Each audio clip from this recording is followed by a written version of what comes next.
levels of authority. Okay, there is 7 steps for the levels of authority.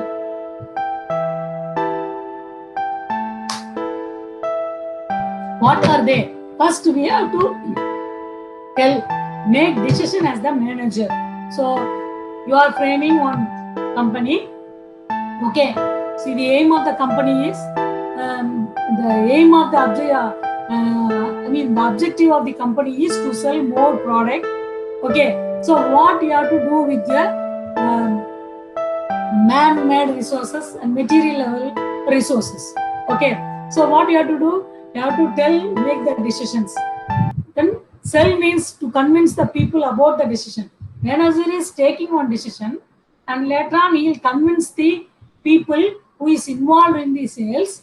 Next, he will consult the concerned person, the area manager, or what type of customer interest is satisfying.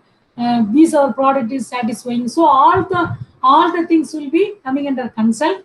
Then if there is any feedback from the customer, you have to agree or take advice from the particular reality team and inquire about the feedback. Okay, how far we are, as per your feedback, we are changing certain things in the product. Okay, and then you are having this kind of benefits, so that you can buy our products. Then it will give you a very good experience. Likewise, we can convince people, and no influence, let us teamwork. The delegate gives a 100% results. For this, I can share one case study. Okay, few years back, you all know about laptops. Okay, so Sony laptop is a number one product sales laptop in the year 2007 to 2000 to 2007. It is a number one laptop. Everybody used to buy the product of Sony. Okay, all of a sudden what happened? The Sony laptop is dissipating more heat. Okay, so what the company decides, we have to buy back what are all the products we have sell to the customers. They want to buy back the product and make the product. Then they are edit the product. They correct the product. They are minimizing the dissipating heat energy.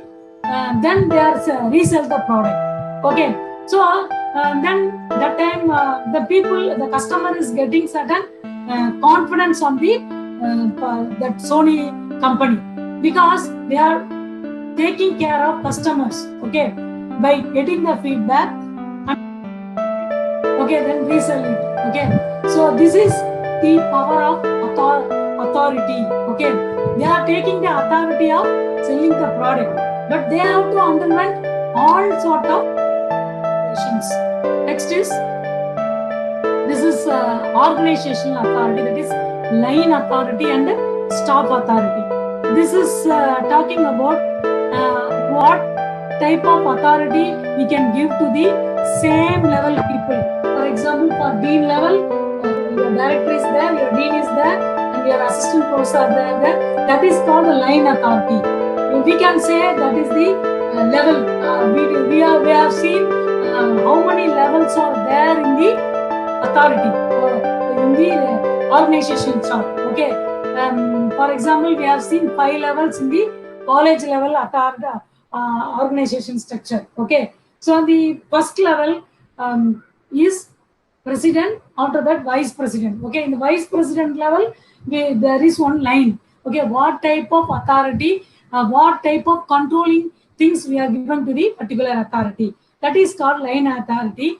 And last level is your staff authority. Okay, what type of control you are giving to the authority. So this is the organization. This is the talking about authority. That is line authority and the lower level authorities. Next, we will go to the another very interesting, departmentalization. That is, it is having I'm not go very deep into that, but I'm giving a throw a light onto this smaller topic. Okay, so departmentalization means it starts with the functional structure, customer structure, product, and geographical and process structure.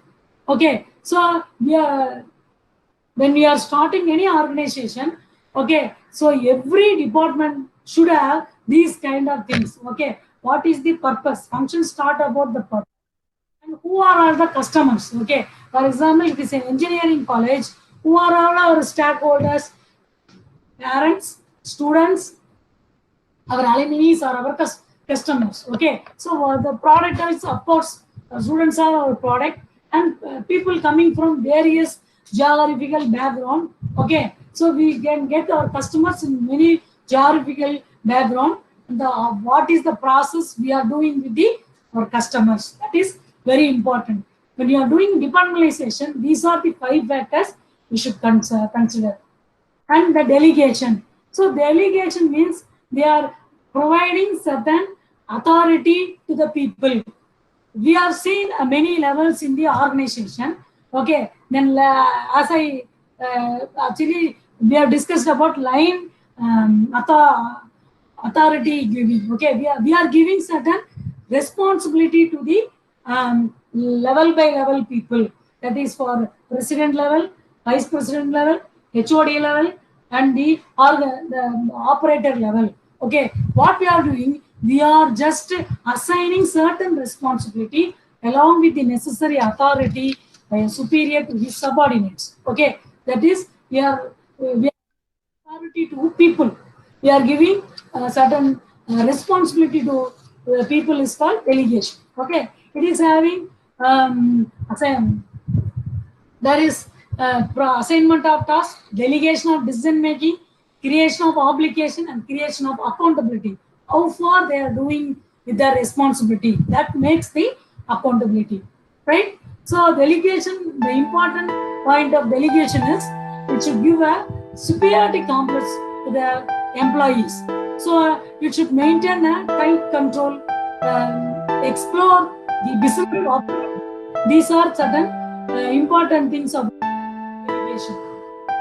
And we are another important point is centralization and decentralization of authorities. Okay, so here how to separate your controls or authorities to the people. Okay, these are talking about central and decentralization. Then we're talking about job designs. Okay, so the job design means it involves 4 important factors. Your job rotation.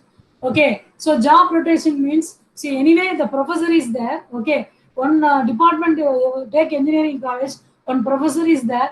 That professor is taking care of research and development. Okay, so 1 year he is doing research and development. Okay, then another 1 year he will be taking care of writing proposals. Okay, another year he will be taking care of the foreign MOU representations. Likewise, the same professor is doing the general taking teaching jobs and all, but apart from that, there is a additional jobs. It will get rotated so that every professor is having an idea about the jobs, all the jobs which is available in the department. Okay, then job enrichment. Then and there we should give some training to the people. Okay, then job enlargement by giving certain increments, incentives. We are enlarging the jobs or trying to enlarge the responsibility of the employees. And work simplification. Okay, we should we should definitely arrange the responsibility for the jobs. Okay, so this is in job design is involving all these 4 things. Next, very last thing is our human resource management. Okay, we are all know that in the organization, human resources plays a very important thing. Okay, they are the one who is recruiting people. Okay, they are training the people. Okay, and placing the people. Okay, this is the HR management knowledge pyramid.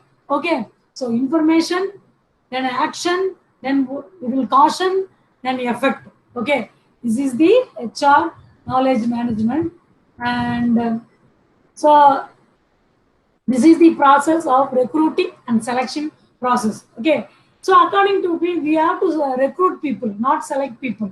Recruitment means there is a genuinity in the recruitment. Okay, so as a professor, he has to complete a he has you should complete PhD. Okay, should have 10 years experience. Likewise, there is some job description, then there is a identification, there is a personal data management. So after that, we have to recruit people, not select people, right? So we have to train. Then and there, we have to train the people for general and specific topics. Then it should be with the development of the organization. Okay, so every professor must do project proposals. Okay, he has to get certain funding. These are coming under development of the process. Okay, so the at the outset we can say the career management involves the career development and the skills development. Okay, the meaning of career planning means the process by which one selects career goals and the path to these goals. Okay, what the management expects from the employee is, see, they are assigning one complex task. We are thinking that it is a complex task. It is not like that. Who is initiating the complex tasks? Okay, for example, when you are talking about moon, the person who is stepping into the moon is Armstrong. Nobody will deny. So that is a complex topic. Okay, but who is initiating is more important in career planning. The career planning process involves get to know yourself, explore yourself, choose a pathway, and pursue chosen pathway. It is applicable to colleges and as well as the companies. You have to show your own specialization in your job. Okay, that is what the management also expects. There is a management responsibility while choosing for the career planning. Then also the employee responsibility. So the importance of career planning is you should have a equal employment opportunities. Okay, so the motive is career planning is every employee should get an equal opportunity to explore the organization. Of course, it is involving these 5 projects: your technical competency, your managerial competency, a creativity, your autonomy and independence, and security of the job. Okay, it is involving all 5 things. So, of course, in concluding my webinar, to the outset, the organization is talking about how to move about the objective into resource. The resource involves your human resource and material resource and the development of the project. Of course, it is our view to make our career decisions. I hope this webinar will give you an eye-opener for this organization concepts. If there is any question, I will take up the question for 5 to 10 minutes. This is a reference. I have taken a Pearson slide for my purpose. So thank you for listening. Is there any questions? I'll answer. Amalata, madam? Yes, ma'am. Participant, any queries you have, any doubt you have, you can ask doubt now. Doubt clarification section now. You can unmute your voice. You can raise your questions now.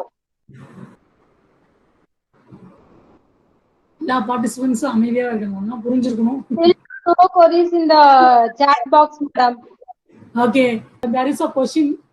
What is one question is asked by participant? What is the difference between formal and informal organization? That is what I mentioned in my presentation. Formal means it include rules and regulations. Okay, it is a confined set of rules and regulations to run one organization. Normally, we can call as a branded institutions. Okay, when we are coming to the informal organization, based on the interest you are doing or based on the interest you are running the company. That is, I mentioned the example. When you are eating vada in Saravana Bhavan, this is branded, that is formal organization. When you are eating the street vendors, it is also a nice taste. It is called informal organization. I hope you have answered your question. Ma'am, another query. Yes, ma'am. Can you Just a book for reference for principles of management subject. This is the textbook I have referred, ma'am, for management. Can you see the presentation, madam? Yes, madam. I hope I didn't bore this webinar. So certain examples I have explained. Any other question, madam? Definitely, I will share to Hemalata, madam. And also, Participants are appreciated you. Nice presentation, madam, with live examples. And then they ask the slide through mail.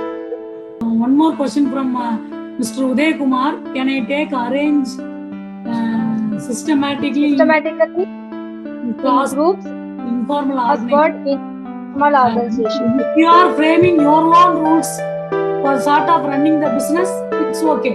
You can run. Okay, we can say like that. Recorded presentation will be available with the organizer. Recorded presentation. Okay, those who are missed this presentation, don't worry. I will give to the organizer, Hemalata madam. The organizers will share the information. Okay. Actually, Uday Kumar sir, Crossword is having the general rule. If we are following the general rule, it is the formal organization. If you want to start your own crossword game and all, you can frame your own word. Okay, so that is called informal organization. அதான் லோக்கல்ல வடை திங்கிறதுக்கும் சரணபவன்ல வடை திங்கிறதுக்கும் உள்ள வித்தியாசம். ரெண்டுமே வடை தான், ரெண்டுமே நல்ல வடை தான். ஆனா நீங்க எங்க போய் சாப்பிடுறீங்க? What is the branded in the local things? They are categorized, sir. Why we say the one is in the management perspective, as I said, for the business development, for the promoting certain products, okay, we need certain rules. So based on the rules, we are framing formal and informal. That is the thing. Any other question, madam? Let me conclude the session now. Yes, madam. I thank. What are the barriers in delegation of authority in business organization?